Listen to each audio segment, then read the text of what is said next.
My name's Dave DeBow, founder of MoneyPartnerFormula.com, and this show is built for everyday real estate investors who are actively doing deals and looking to scale using other people's money. So if you're an active real estate investor and you want to get featured on this show to talk about your own real estate and capital raising experiences, then just go to daveinterviewsyou.com. Now let's get rolling with this episode, and remember to subscribe for daily interview content. Hey, boys and girls, welcome back. We got another exciting episode zooming in from one of my favorite cities in Texas, Houston. We've got Pete Neubig. Pete has a very interesting real estate journey that he's gone through. Like a lot of us, he got excited about real estate, bought a bunch of properties, maybe kind of rushed in a little bit too soon, bought at the wrong time, ended up having to manage his own properties, started up a property management company, sold his properties, focused on the management company, became aware of using virtual assistants in property management and in real estate, and has since built a company to help other folks like you and like me to utilize virtual assistants to help them manage and grow their real estate investing businesses.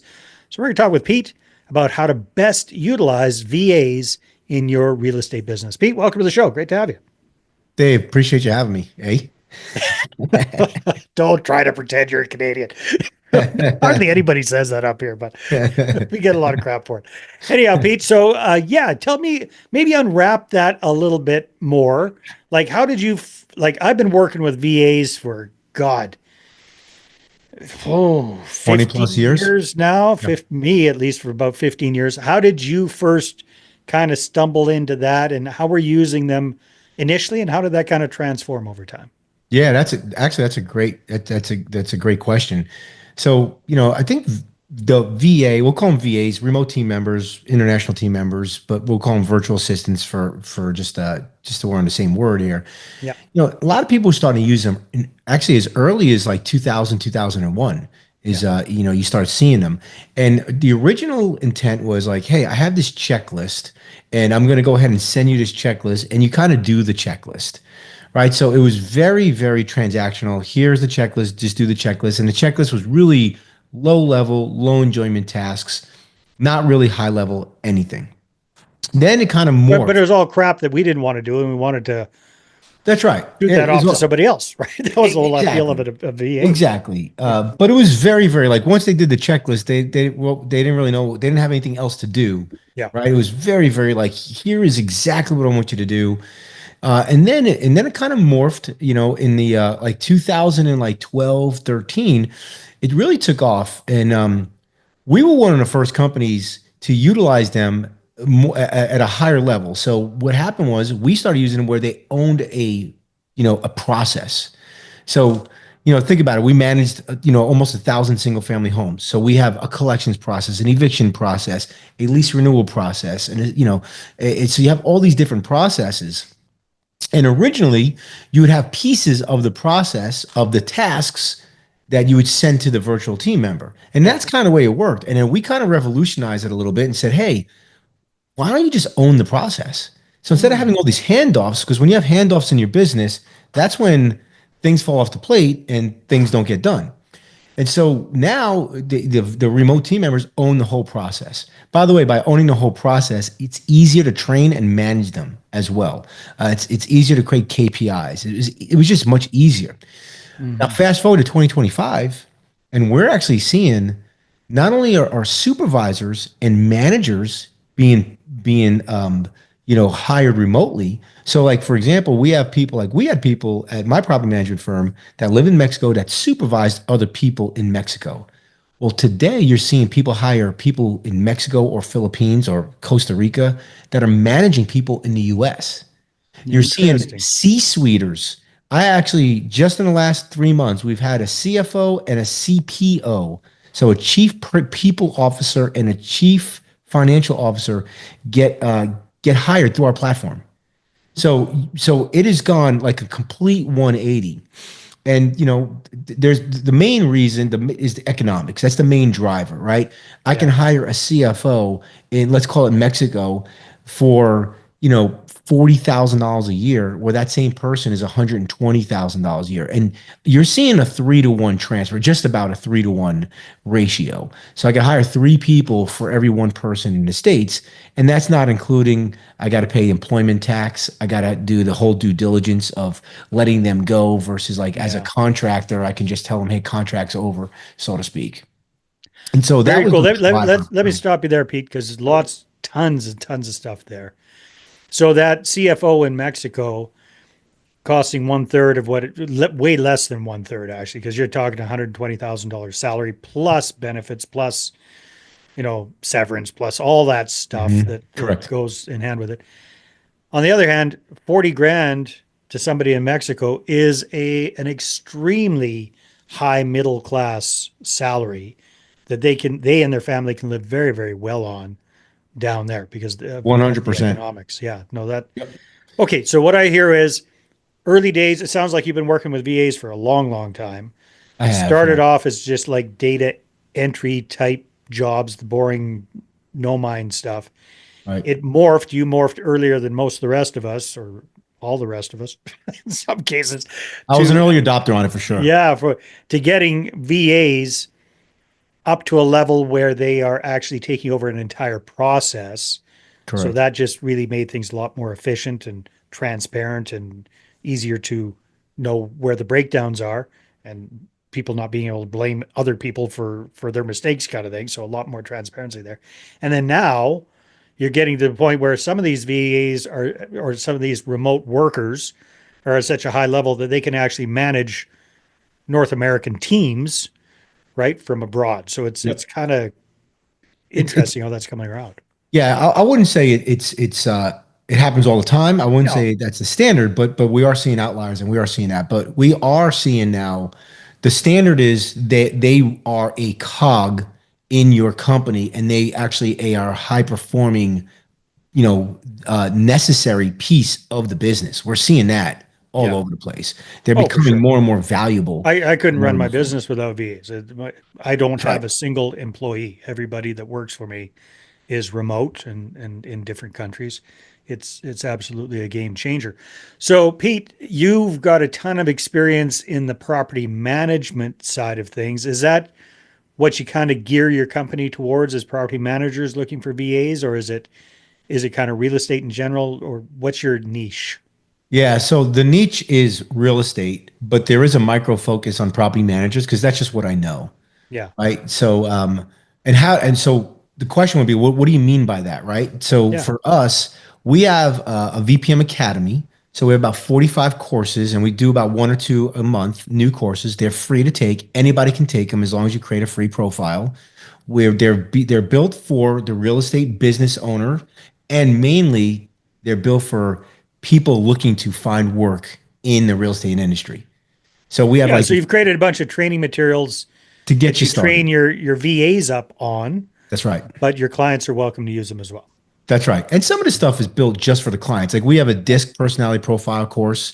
We have like how to create like how to set up your meeting agenda course. Like, so we have some courses for only for companies, but 90% of them are for these virtual team members looking for work. And it's not just courses we created. We've partnered with companies in the industry. So, for example, like Buildium, Rentvine, these are property management software companies that literally gave us their training, and then we created testing around it. So we're not the ones that are building Rentvine training. We have Rentvine building Rentvine training. Right. So this way, if you're looking for a remote team member that knows Rentvine, well, guess what? They can take the courses, they can get a certification, they have to pass the test, obviously, and now you have somebody that knows Rentvine, and they're learning it on their time and their dime, not your time and dime. Well, let's back up a little bit here as well, Pete. So you focus on real estate. Micro niche would be real estate property managers. Who Yep. is kind of like your typical client? Like what size of a business are they running? How many units do they have under management? Are they single family home, multifamily, commercial? Do they have Great question. existing employees? Like give me a snapshot of who your perfect customer is. Yeah, that's a great question. So it's mainly single family property managers.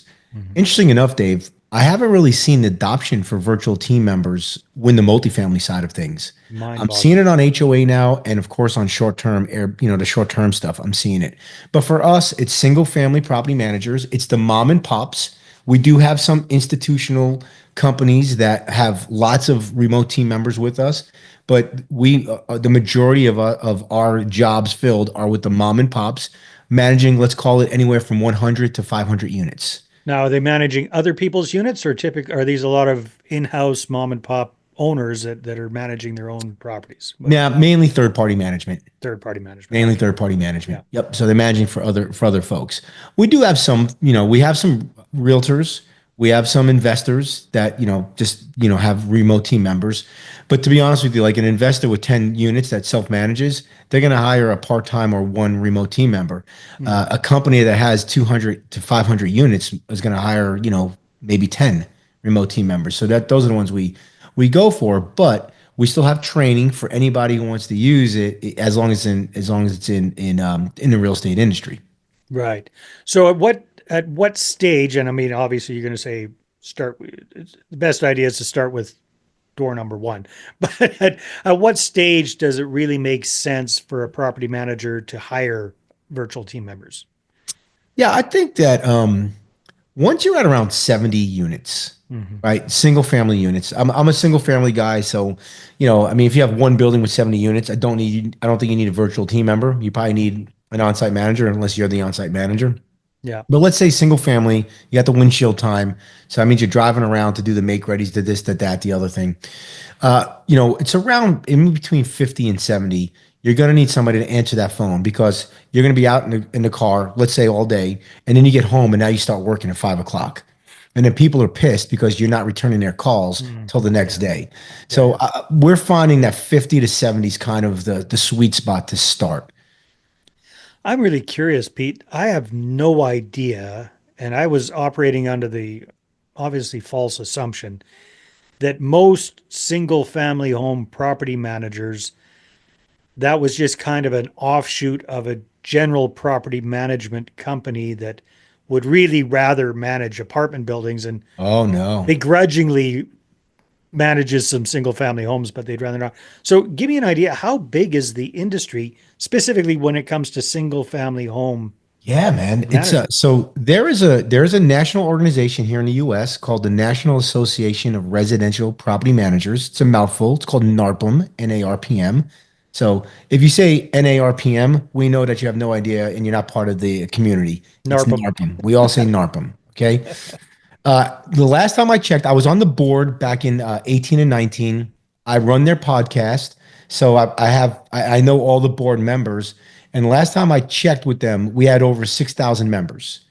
Wow. Now that's a small piece in the bucket. Supposedly, there's like almost 60,000 people who have said that they have done single family property management in the Well, country. have done doesn't mean necessarily are doing. And No, that could but it be, also could mean like I'm a realtor and I manage 5 units. I'm not a right. professional property manager, but I'm managing third party and I'm getting money. And what they don't understand is that as soon as you take money to do something, you're a professional at it, Mhm. meaning you have all the liability in the world as well. Ah, So if you're managing 5 units and something happens and you get sued on one unit, believe me, I promise you, as the manager, the resident sues you and the owner sues you. You're if and so if you don't have the right insurance, you don't understand the laws, you're literally opening yourself up for and what happens is most of these realtors don't do it for money. They do it because they're helping out yeah, they're their doing their clients. clients a favor. Yeah. They need to partner up with a professional property manager that is not going to steal their client because that's their biggest worry is that they're going to steal my client. I don't want to lease the property. I don't want to collect the rent, but I'll do it because I'm worried that if this guy buys another property or he sells the property, he doesn't use me. And Ah, their professional property managers don't steal clients. They and they and make they're sure they they're have a not referral necessarily program. realtors themselves, right? So they're The yeah, realtor community is not like the PM community. The realtor yeah, community is backstabbing. They hide information. They don't give anybody if something works for them, they hold on to it. Has yeah. been my experience.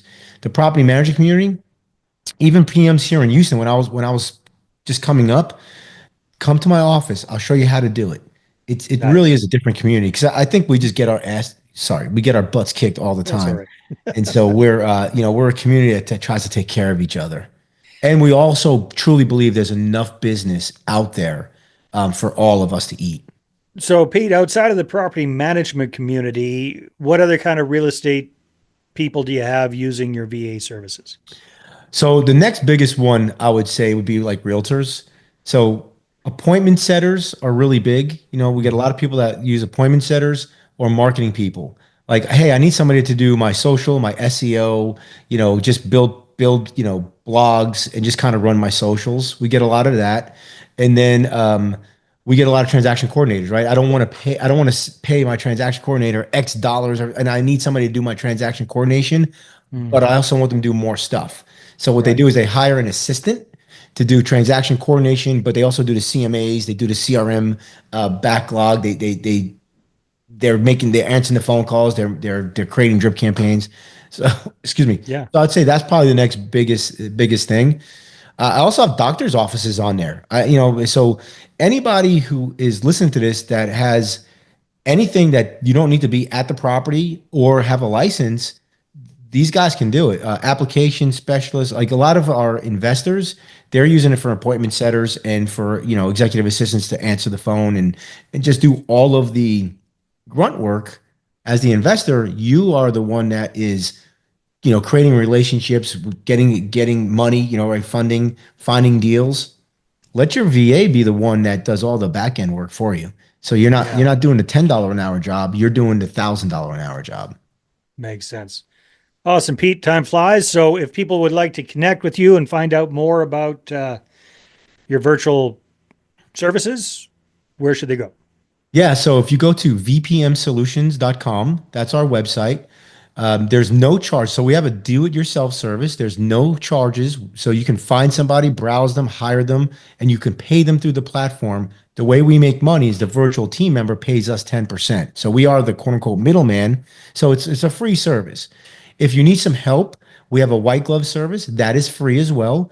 And then if you want us to do it for you, we have a gold glove service that's $1,500. And if you email me, pete@vpmsolutions.com, and you put in the subject line property profits, and you want to schedule a meeting with me, I'll get you 50% off. So that $1,500, $750, and we do all the work for you. We have a 10-point scoring system, and I can go on and on about how awesome of a job we do. That's awesome, Pete. Well, hey, thanks very much for giving me the heads up on what you guys are up to. Sounds like a very valuable service. You got it completely dialed in for property management companies, but it also sounds like this works really, really well for realtors and real estate investors. Anybody that would like to offload some of the not so fun side of their business or that they don't want to be so busy at, this could be a good option for you. So, Pete, thanks for being on the show. Thanks, Dave. Appreciate you having me. All right, everybody, take care. We'll see you on the next episode. Hey there, I really hope you enjoyed that episode. And as always, if you want to listen to more daily interview content, make sure you subscribe. And if you're an active real estate investor and you're doing deals and you'd like to get featured on this show, then just head over to daveinterviewyou.com. Now at moneypartnerformula.com, we help real estate investors to create a process for predictably getting capital so they can do more deals without relying on hard money lenders or the banks. We do this by building them a private capital marketing system. Now, if you want help turning yourself into a big money capital attraction machine, then book a call with our team to see how we can help. Just visit moneypartnerformula.com to find out more. All right, take care, and we'll see you on the next interview.